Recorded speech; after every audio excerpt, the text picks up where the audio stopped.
ഇതൊരു സാധാരണ രീതിയിലുള്ള LED സ്ക്രോളിംഗ് ഡിസ്പ്ലേ അല്ല. ഇതൊരു സ്കൂളുകാർ പറഞ്ഞിട്ട് പ്രത്യേകം അവർക്ക് വേണ്ടി കസ്റ്റമൈസ് ചെയ്ത് പ്രോഗ്രാം ചെയ്തൊരു വർക്കാണ്. ഇത് അവരുടെ സ്കൂൾ ബസ്സിൻ്റെ പുറകിലത്തെ ഗ്ലാസ്സിൽ വെക്കുന്നതിന് വേണ്ടിയിട്ടാണെന്നാണ് അവർ പറഞ്ഞിരുന്നത്. അപ്പോൾ ഇതിൻ്റെ പ്രത്യേകത ഞാൻ നിങ്ങൾക്ക് കാണിച്ചു തരാം. ഇതിനകത്തൊരു 4 ബട്ടൺ ആഡ് ചെയ്തിട്ടുണ്ട് കേട്ടോ. അല്ല 5 ബട്ടണുണ്ട്. പിന്നെ ഇത് ESP32 ഉപയോഗിച്ചിട്ടാണിത് പ്രോഗ്രാം ചെയ്തിരിക്കുന്നത്. ഇതിൻ്റെ പ്രത്യേകത എന്ന് പറഞ്ഞാൽ നമ്മുടെ ബസ്സിൻ്റെ ഇൻഡിക്കേറ്റർ, ബ്രേക്ക്, ഡോറ് ഇങ്ങോട്ടൊക്കെ കണക്ട് ചെയ്തിട്ടുണ്ട്. അല്ലാത്തപ്പോൾ നോർമൽ ഡിസ്പ്ലേയിൽ ഇങ്ങനെ സ്കൂൾ ബസ് എന്ന് എഴുതി കാണിക്കും.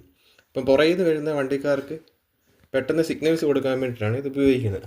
അപ്പോൾ നമ്മളിവിടെ ബട്ടൺ ഇങ്ങനെ പ്രസ് ചെയ്യുക, അപ്പോൾ സ്റ്റോപ്പ്. ഈ ബട്ടൺ വരെ നമ്മൾ വണ്ടിയുടെ ബ്രേക്കുമായിട്ട് കണക്ട് ചെയ്യും, അപ്പോൾ സ്റ്റോപ്പ് എന്ന് കാണിക്കും. അടുത്ത ബട്ടൺ ലെഫ്റ്റ് ഉണ്ടോ, ഇത് ലെഫ്റ്റ് ഇൻഡിക്കേറ്റർ എടുപ്പോൾ ലെഫ്റ്റ് എന്ന് കാണിക്കും. ഒരു 5 സെക്കൻഡ് വെയിറ്റ് ചെയ്തിട്ട് നോർമലായിട്ട് സ്കൂൾ ബസ് എന്ന് എഴുതി കാണിക്കും. അടുത്തത് റൈറ്റ്.